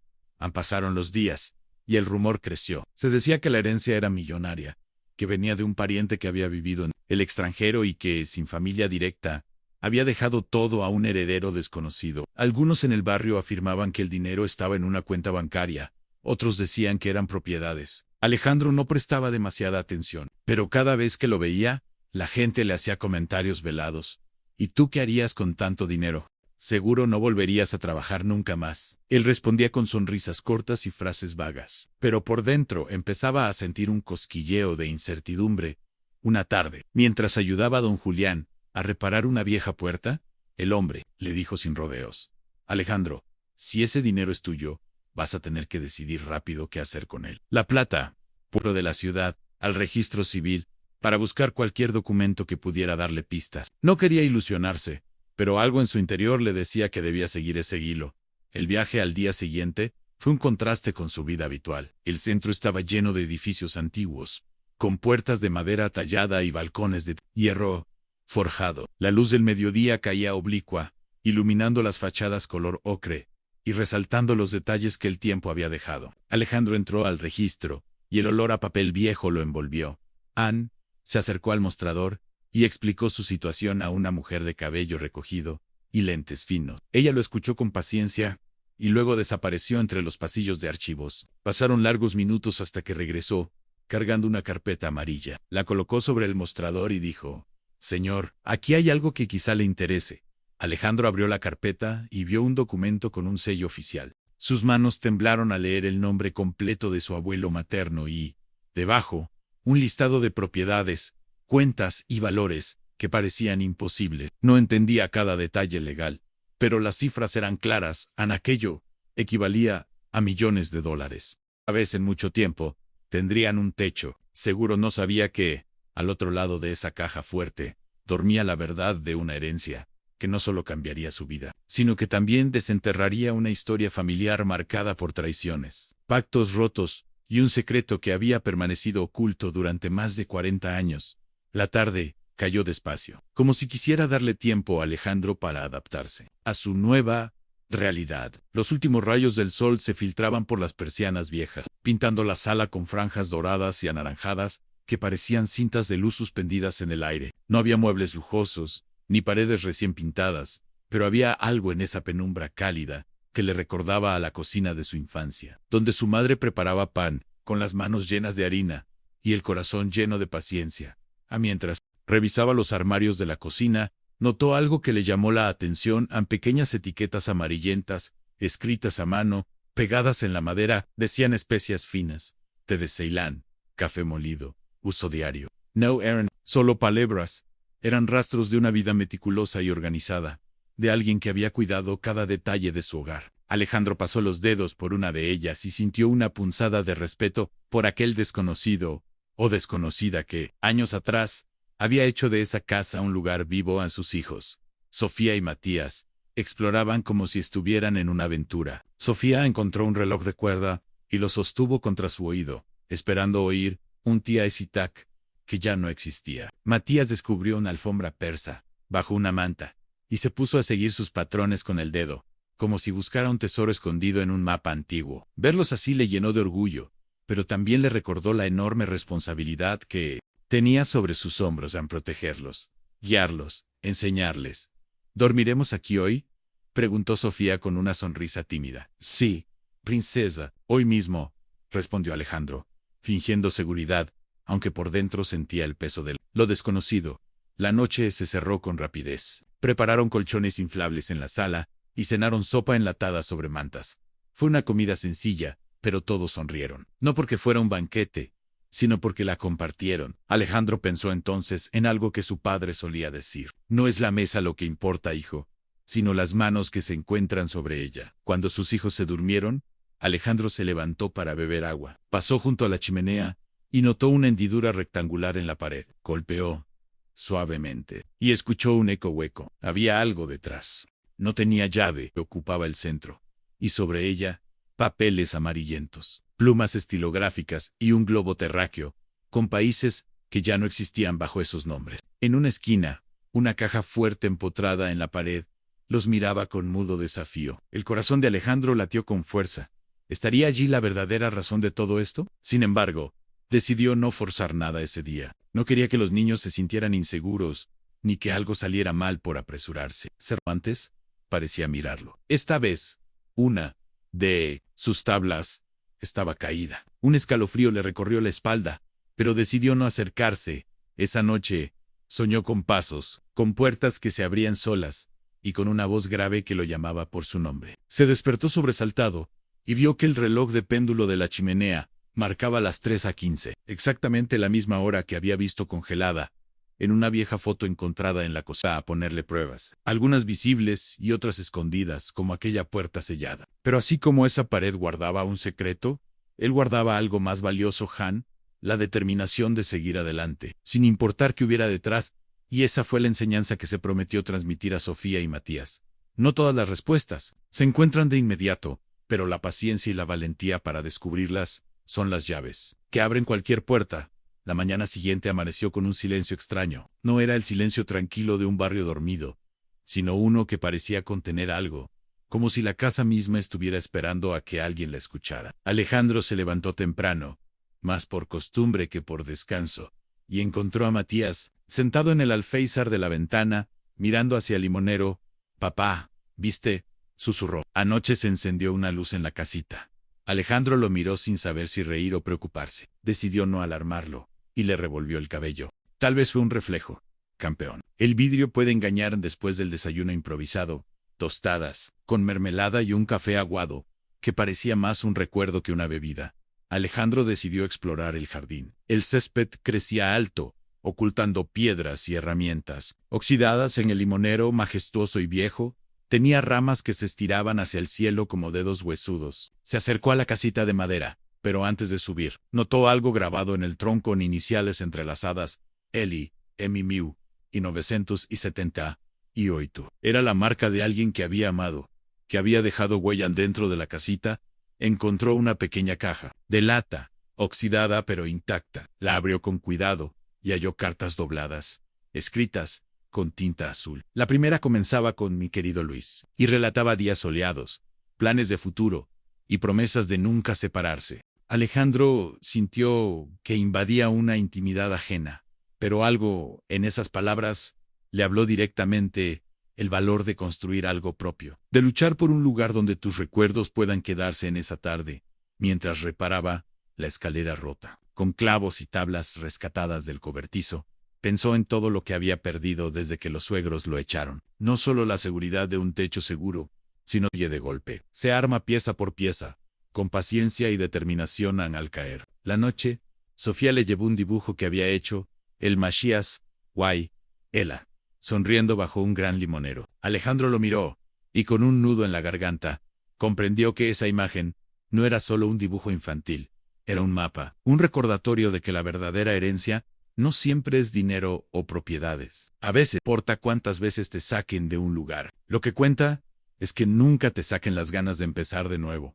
En la madrugada llegó con un golpeteo constante en el techo la lluvia. No era una llovizna tranquila, sino un aguacero decidido, de esos que parecieran lavar las calles y borrar los pasos de quienes las recorren. Alejandro se despertó antes que sus hijos, no porque quisiera, sino porque el agua había encontrado grietas en el techo y caía en pequeñas gotas sobre el piso de madera, formando charcos tímidos que pronto crecerían. Se levantó despacio, tratando de no despertar a Sofía y Matías, que dormían juntos en el viejo sofá convertido en cama improvisada. Los miró un momento, notando cómo los pies de ambos sobresalían de la manta. Esa imagen le dolió y le impulsó al mismo tiempo. Caminó hacia la cocina, donde colocó ollas y cubetas bajo las goteras, y en ese sonido rítmico del agua golpeando el metal sintió una extraña calma. La imagen de sus hijos apareció en su mente, seguida de un pensamiento: esto podría cambiarlo todo, o podría arruinarlo todo si no tengo cuidado. Anne cerró la carpeta lentamente y miró a la mujer del registro. «¿Qué tengo que hacer ahora?». Ella sonrió levemente. «Ahora, señor, tiene que decidir quién quiere ser con lo que acaba de descubrir». «Alejandro», salió del registro, con la carpeta apretada contra el pecho. La ciudad seguía latiendo a su alrededor en el rugido de los autobuses, el silbido de un vendedor de globos, el repicar de campanas lejanas. Sin embargo, para él, todo sonaba amortiguado, como si estuviera bajo el agua. El peso de esa carpeta parecía alterar la gravedad misma. Caminó despacio, sin rumbo fijo al principio, hasta que sus pasos lo guiaron a la terminal de autobuses. El viaje de regreso al barrio se sintió más largo que de costumbre. Cada curva del camino, cada parada, se volvía una oportunidad para que su mente dibujara escenarios. En algunos, veía a sus hijos corriendo por una casa grande con jardín, persiguiendo perros y riendo sin preocupación. En otros, veía discusiones, envidias, manos extendidas exigiendo lo que les corresponde y amistades que se marchitaban al contacto con el dinero. Cuando el autobús se detuvo en la plaza, ya había oscurecido. El aire estaba fresco y olía a tierra húmeda. Alejandro se bajó con pasos firmes, pero apenas dobló la esquina hacia su calle, notó que algo había cambiado. No eran las casas ni los árboles, eran las miradas, algunas curiosas, otras afiladas, unas cuantas amigables. A doña Clara, la de la tienda, lo interceptó de inmediato. ¿Y bien, Alejandro?, preguntó con una sonrisa que intentaba ser discreta. ¿Qué fuiste a hacer al centro? Cosas pendientes, respondió, sin detenerse demasiado Ann, pero esa misma noche, mientras cenaban pan con café, Matías y Sofía le contaron algo inquietante. Papá, hoy vino la abuela, dijo Sofía, mirando el mantel raído. ¿Cuál abuela?, preguntó Alejandro, aunque culpándolo de no poder darle a su hija la vida que merecía. No solo se habían distanciado, sino que en varias ocasiones lo habían humillado frente a los niños, hasta el punto de que él había decidido cortar contacto para protegerlos. A la visita de su suegra no podía ser casualidad. El rumor había llegado a sus oídos al día siguiente. La confirmación llegó de forma directa. Estaba impecable en un vestido de lino, y su suegro, con traje a medida. No había rastro de cordialidad en sus rostros. Sus ojos iban directo a la carpeta que Alejandro mantenía cerca de la mesa. Alejandro, comenzó su suegra, con voz firme. Necesitamos hablar. Si es sobre los niños, están bien, contestó él, sin dejar de lijar la madera. No es solo sobre ellos. Hemos oído que tu situación económica está por cambiar. Trasta comen. Alejandro soltó la lija y los miró en silencio. Sintió como su respiración se volvía más lenta, no por calma, sino por contención. Sabía que cualquier palabra impulsiva podría desatar una tormenta. Lo que haya o no haya en mi vida ahora, di yo finalmente. Cambia lo que ustedes hicieron cuando más los necesitábamos. Su suegro frunció el ceño. Eres joven, Alejandro, y no sabes manejar una fortuna. Nosotros sí. Podemos ayudarte. A las palabras. Podemos ayudarte sonaron. A queremos controlarte. En su mente, Alejandro recordó cada puerta cerrada, cada comentario hiriente, cada mirada de desprecio que le habían lanzado cuando se quedó viudo y pobre. Ahora, esas mismas personas venían a ofrecerle guía justo cuando el destino le daba una oportunidad. Gracias por venir, respondió, en un tono que no admitía réplica, pero no necesito su ayuda. Sus suegros se miraron intercambiando, un gesto de complicidad que a Alejandro le pareció más un pacto de guerra que un signo de unión. Luego se marcharon, dejando tras de sí un silencio denso en esa noche. Mientras sus hijos dormían, Alejandro se quedó en la mesa con la carpeta abierta frente a él. Leyó cada línea, cada cláusula, cada cifra. Sabía que no bastaba con recibir. El dinero tendría que aprender a protegerlo, a invertirlo, a usarlo, para crear algo duradero. Y sobre todo, tendría que prepararse para las batallas que vendrían. Porque el dinero no solo atrae oportunidades, también despierta fantasmas. Alejandro pasó la noche entera con la lámpara de escritorio encendida. Sobre la mesa, la carpeta de la herencia estaba abierta, pero no era solo el dinero. Lo que ocupaba su mente era la responsabilidad que ese dinero traía consigo. Él sabía que la vida podía cambiar de un día para otro, y que tener una fortuna no garantizaba la felicidad. Pero sí atraía miradas, manos tendidas, y en su caso, viejas heridas que aún sangraban. Lo primero que decidió fue algo que parecía sencillo, pero que en realidad sería su primera línea de defensa: el silencio. Nadie en el barrio, ni siquiera sus amigos más cercanos, debía saber la cifra real de lo que había heredado. No se trataba de desconfiar de todos, pero sí de proteger lo que le correspondía. Recordó una frase que su padre le había dicho una vez: cuando el río suena, todos quieren pescar en él. Y Alejandro no estaba dispuesto a convertirse en un río desbordado, donde cualquiera pudiera arrojar su anzuelo.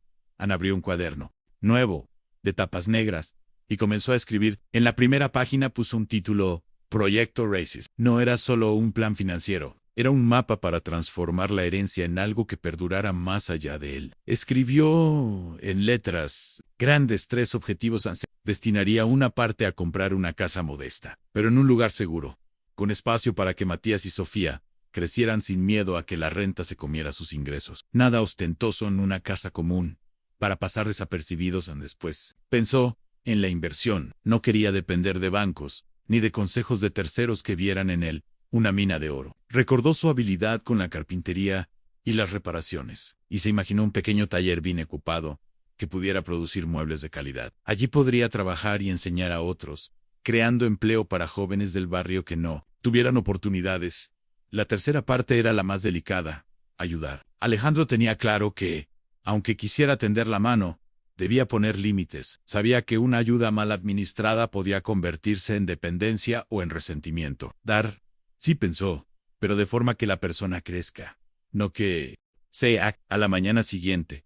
Miento, dijo Sofía, con los ojos brillantes. Vamos a mudarnos, sí, pero no de la forma que todos creen. Vamos a hacer las cosas con calma. Alejandro les explicó, sin entrar en cifras, que pronto podrían tener un lugar propio, pero también les dejó claro que nada cambiaría en cuanto a su forma de vivir. Seguirían yendo a la misma escuela, cuidando lo que tenían, ayudando en casa. Les habló de la importancia de la humildad y de no presumir. El valor de una persona no está en lo que tiene, sino en lo que hace con lo que tiene, les dijo, mirándolos a los ojos. Esa misma tarde, compró una libreta más para cada uno. Les propuso un reto: anotar cada día algo por lo que estuvieran agradecidos. Cuando uno recuerda lo bueno que ya tiene, no se deja enceguecer por lo que le falta, les explicó. Mientras tanto, en el barrio, los rumores crecían. Un vecino aseguraba haberlo visto en una notaría. Otro decía que lo habían llamado de un banco importante. Alejandro escuchaba, pero no confirmaba ni negaba nada. Incluso empezó a salir más temprano y a regresar más tarde para que Q&A supiera exactamente qué hacía Ana en secreto. Buscó asesoría legal con un abogado de confianza, alguien que lo conocía desde antes y que no tenía relación con sus suegros. Juntos revisaron la herencia, las cláusulas, y establecieron una estructura que protegiera el capital de cualquier intento de manipulación externa. El abogado le habló de fideicomisos, de inversiones seguras y de cómo blindar sus bienes en caso de demandas. Alejandro tomó nota de todo, pero el desafío más grande estaba por venir. No tardarían en llegar personas del pasado, algunas con sonrisas falsas, otras con manos temblorosas pidiendo un favor pequeño, y entre ellas, él sabía que sus suegros no se darían por vencidos tan fácil. A la noche antes de poner en marcha su primer paso, Alejandro salió al patio. El cielo estaba cubierto de estrellas, y el sonido lejano de un tren le recordó su infancia. Cerró los ojos y se prometió que la herencia no sería una maldición disfrazada. No dejaría que el dinero los cambiara para mal. Si algo iba a cambiar, sería para que sus hijos crecieran con raíces firmes, y a las listas para volar las semanas siguientes fueron un desfile silencioso de sonrisas y manos tendidas. Alejandro lo sabía en el viento, ya había llevado el rumor, y aunque nadie pronunciara la cifra exacta, todos intuían que algo grande había pasado. Que pienses en mí, pero esta vez no puedo ayudarte. Rubén sonrió, pero sus ojos mostraban decepción. En el fondo, Alejandro sabía que ese adiós era definitivo. Días después, el segundo intento fue más directo. Un primo lejano, Carlos, llegó sin avisar, con una carpeta bajo el brazo. Dentro había planos de un restaurante que solo necesitaba un pequeño impulso. Lo curioso es que en la primera hoja, escrita con tinta azul, la cantidad solicitada era de $100,000. Alejandro le explicó que su prioridad eran sus hijos y que no estaba en condiciones de prestar. Carlos lo miró con una mezcla de incredulidad y molestia. No sabía que te habías vuelto tan frío, dijo antes de irse, dejando la carpeta en la mesa como quien deja una espina.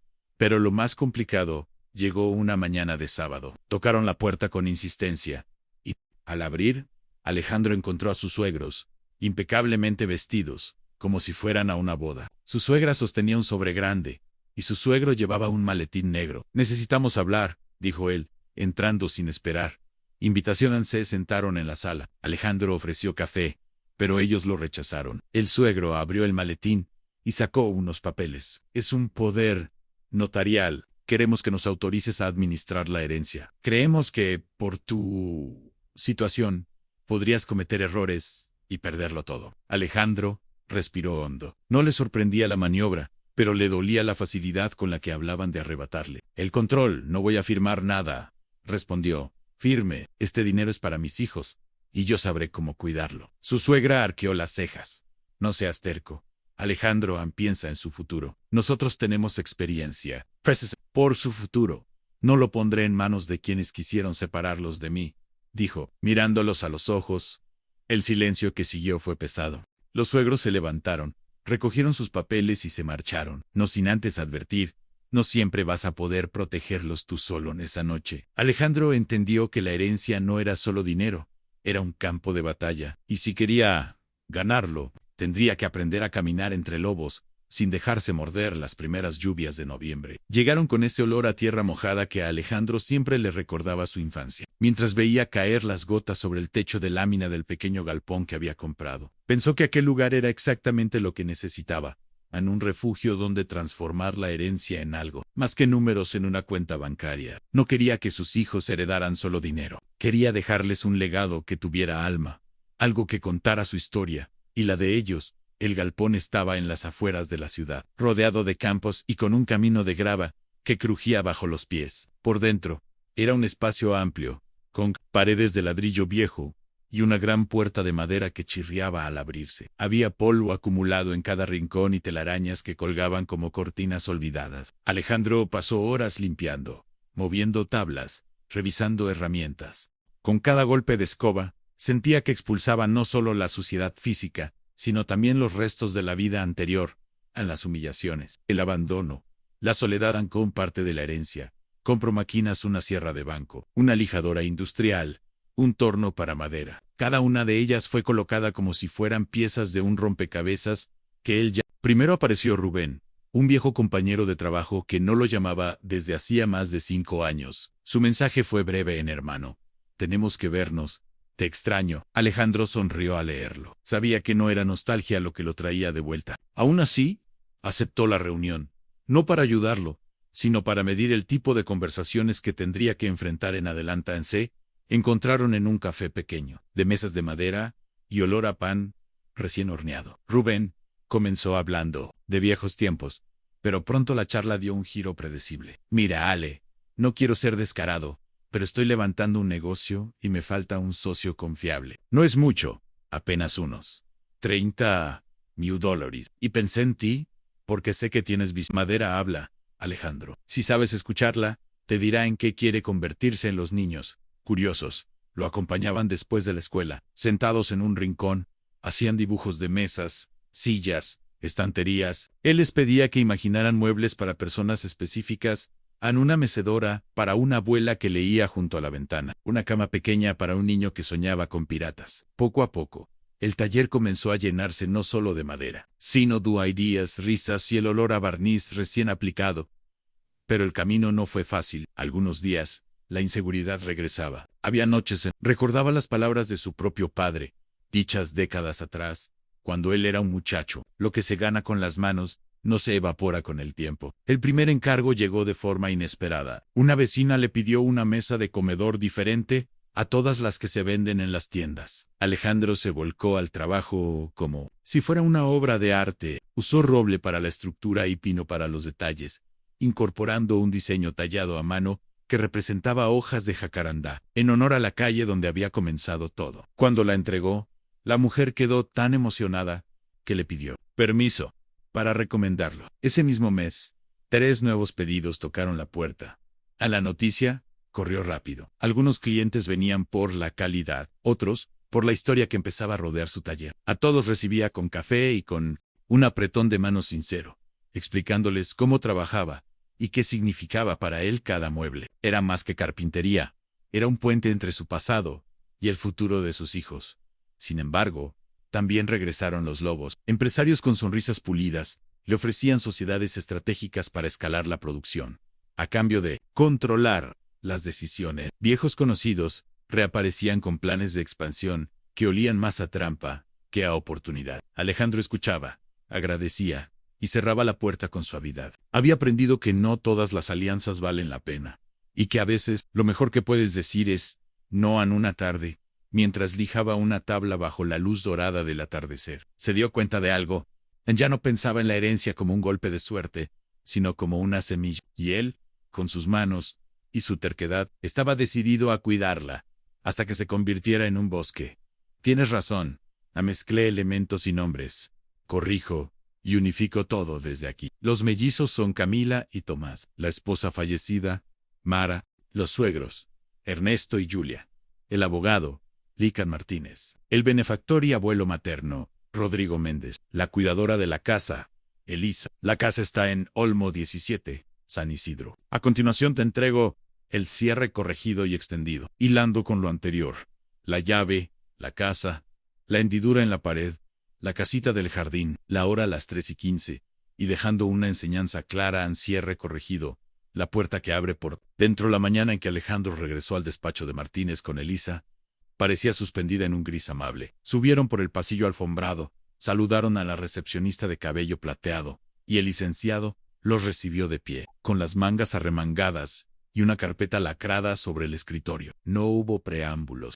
Se quebró con un chasquido ceremonial. Dentro había 3 cosas: una carta manuscrita, un juego de llaves más pequeñas, y una hoja breve con números que parecían irreales por su sencillez. Patrimonio consolidado estimado, USD, 200 millones, en restricción. No enajenar Olmo 17 durante 20 años. Finalidad prioritaria, educación y cuidado de Camila y Tomás. Proyectos con impacto comunitario en memoria de Mara. Alejandro tragó saliva.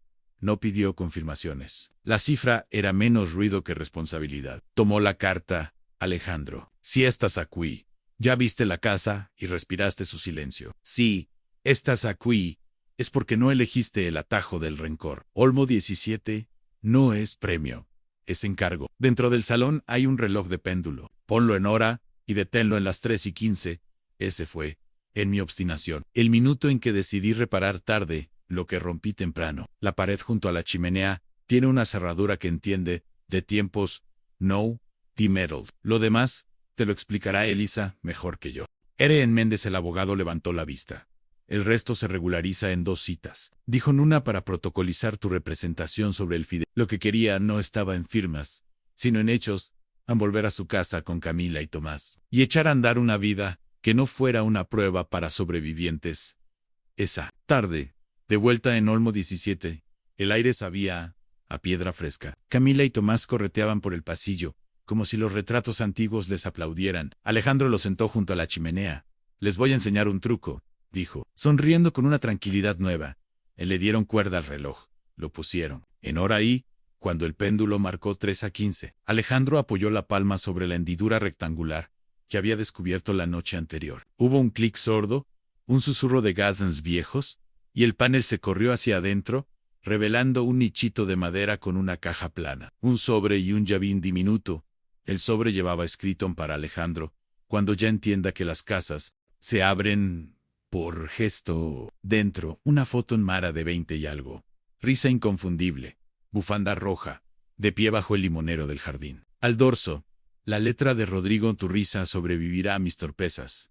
An Camila apretó la foto contra el pecho. Tomás, solemne como su madre cuando leía, preguntó: abuelo Rodrigo, quería que encontráramos esto. Quería que aprendiéramos algo. Dijo Alejandro que hay puertas que solo abren cuando uno detiene el reloj y escucha. Abrieron la caja, no había cartas, no pleitos, no balanzas, cartas, una para Ernesto y Julia, los suegros, escrita muy corta, y una nota en la casita del limonero. Piso, tabla suelta, junto a la pared del este. Alejandro cruzó el jardín con los mellizos, y Elisa en el limonero los cubrió con su olor limpio. La casita, con sus tablas envejecidas, tenía esa belleza que solo otorga el uso. Levantaron la tabla suelta en debajo, envuelto en tela encerada. Descansaba un cuaderno de tapas azules, con iniciales gastadas en él. 1978, no es Luis y Mara, aclaró Elisa, con una media sonrisa. Lorenzo y Mariela, los padres de Rodrigo. Aquí apuntaron cómo levantaron esta casa con las manos, piedra a piedra, para que nadie volviera a dormir con miedo a la lluvia. Alejandro pasó los dedos por las páginas. Había dibujos de cimientos, listas de materiales, refranes, y una sentencia, repetida en los márgenes en la riqueza. Es techo, cuando no se te olvida hacer paredes. Volvieron al salón. Alejandro abrió la carta para Ernesto y Julia y leyó en voz alta, porque entendió que no era solo para ellos. Ernesto, Julia, les di razones para desconfiar de mí. Confundí orgullo con carácter, silencio con tacto, dinero con perdón. Supe llegar a tiempo. Si alguna vez cruzan Olmo 17, no pidan disculpas, ansiéntenla. Why si no pueden? Dejen al menos que Camila y Tomás corran por el jardín, sin sentir que están usurando esa noche. Cenaron sopa espesa y pan tostado. En la mesa, junto al cuenco de Camila, la foto de Mara quedaba como farol. Alejandro entendió de golpe que la herencia más grande no era la cifra, sino el lugar donde poder parar el reloj sin que el mundo se cayera.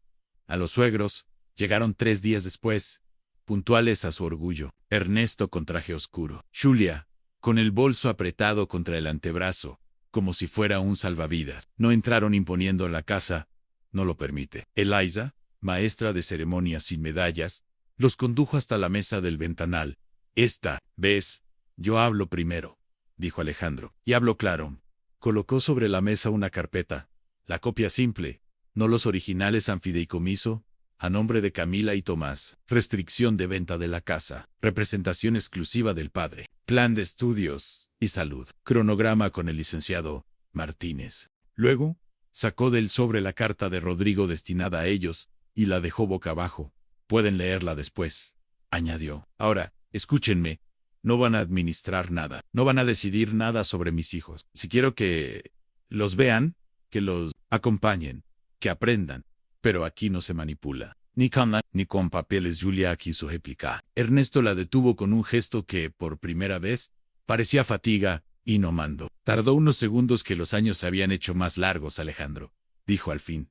Hicimos daño o no supimos. No quisimos verte. Creímos que proteger. Ira controller. Eliza, desde la cocina, dejó 2 tazas de café sobre el aparador.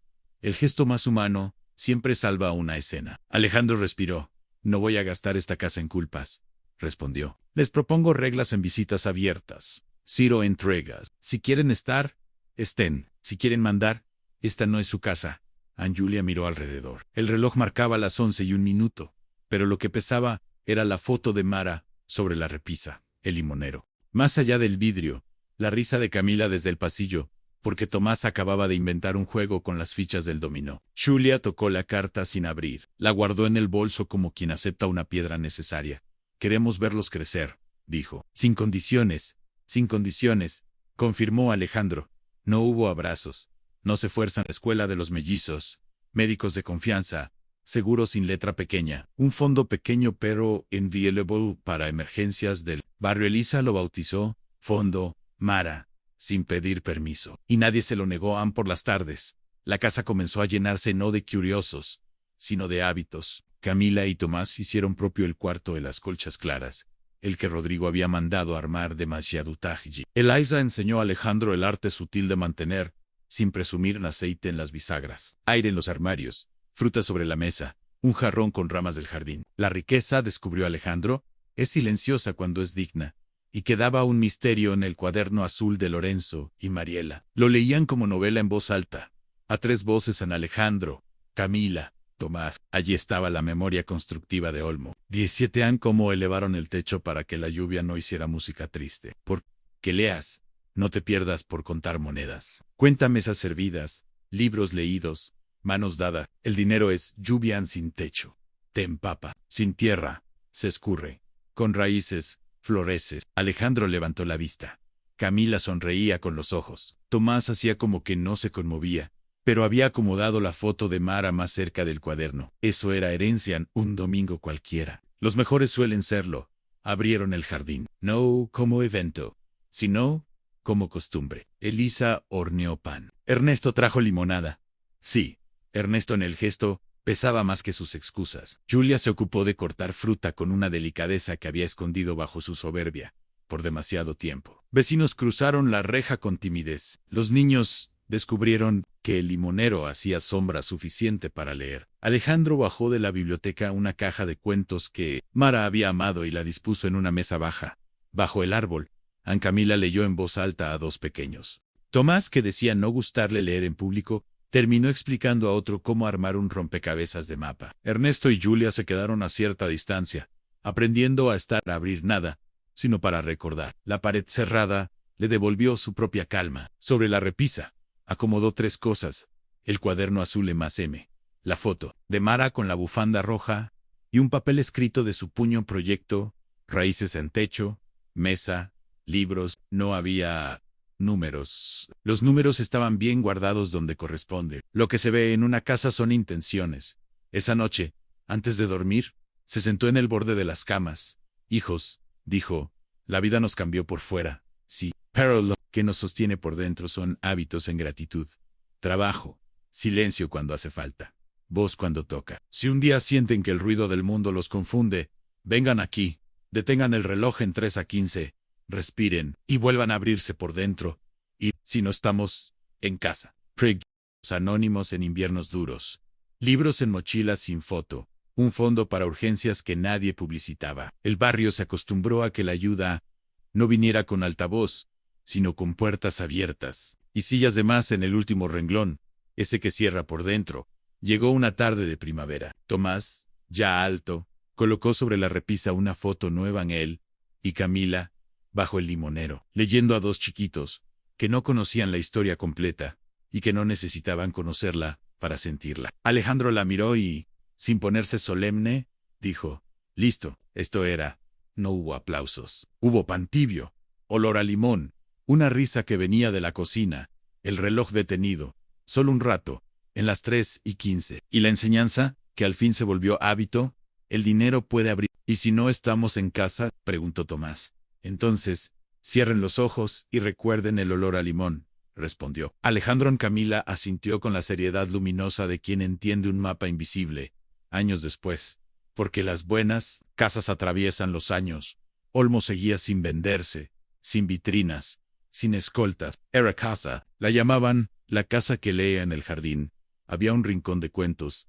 En la cocina, una mesa que jamás estaba vacía. En el salón, un reloj que de vez en cuando se detenía a propósito, en 3:15, para que algún niño preguntara por qué, y alguien mayor pudiera contarle una historia. Ernesto y Julia aprendieron a visitar sin dictar. Alejandro aprendió a perdonar sin ceder el timón. Elise envejeció al ritmo de las casas bien vividas, con paso lento y ojos más brillantes. Camila y Tomás crecieron con la doble certeza de quien pisó barro y mármol, humildad sin complejo, dignidad sin soberbia, y la fortuna, esa palabra que al principio parecía una ola, se volvió río con cauce, con riberas, con riego, para más abiertas. La verdadera herencia no es lo que recibes, sino lo que conviertes en techo, mesa y libro para alguien más. Y así, Olmo siguió cumpliendo la voluntad más sensata de todas: hacer hogar. Pasaron los años, pero Olmo nunca perdió su olor a madera tibia y limón fresco. Camila y Tomás crecieron con la certeza de que la casa no era solo un lugar para dormir, sino un mapa de memoria en cada piedra, una historia, cada puerta, una decisión, cada persona, un capítulo. En Alejandro, que al principio había visto la herencia como un peso, entendió que era una oportunidad, no para gastar, sino para sembrar. Con el tiempo, el fideicomiso no solo cuidó de sus hijos, también reparó techos ajenos, llenó estanterías vacías en escuelas, y puso mesas con pan, en inviernos duros. Todo, sin foto, ni titular. Como decía Elisa en la ayuda que se anuncia, se vende; la que se hace en silencio, se queda. Ernesto y Julia aprendieron a visitar sin imponer. Su orgullo, antes afilado, se fue redondeando hasta volverse compañía. A veces llegaban con limonada, otras con cuentos de Mara, que ni Alejandro conocía. Y poco a poco, la culpa se convirtió en presencia. El reloj del salón, aquel que guardaba el secreto de las 3:15, seguía ahí. Ya no era un código para abrir una pared, era un ritual. Cuando la vida se aceleraba, o la tristeza pesaba, lo detenían en esa hora, respiraban, y recordaban que siempre hay tiempo para detenerse y escuchar. En una tarde de primavera, Camila, ya adulta, colocó bajo el limonero una mesa baja con libros para tres pequeños que lo miraban como si el mundo cupiera en su voz. Alejandro observó desde el ventanal y sintió la misma calma que el día en que encontró la foto de Meira. Se acercó, Puso su mano sobre el tronco del limonero y, sin darse cuenta, repitió en voz baja las palabras del cuadro. Al cerrar la casa, el reloj volvió a marcar las 3:15, no porque hubiera un tesoro escondido, sino porque habían aprendido que el verdadero tesoro era saber cuándo parar, mirar alrededor y compartir lo que se tiene, y así, Olmo siguió siendo lo que siempre debió ser: un hogar que enseña que heredar no es recibir, sino cuidar.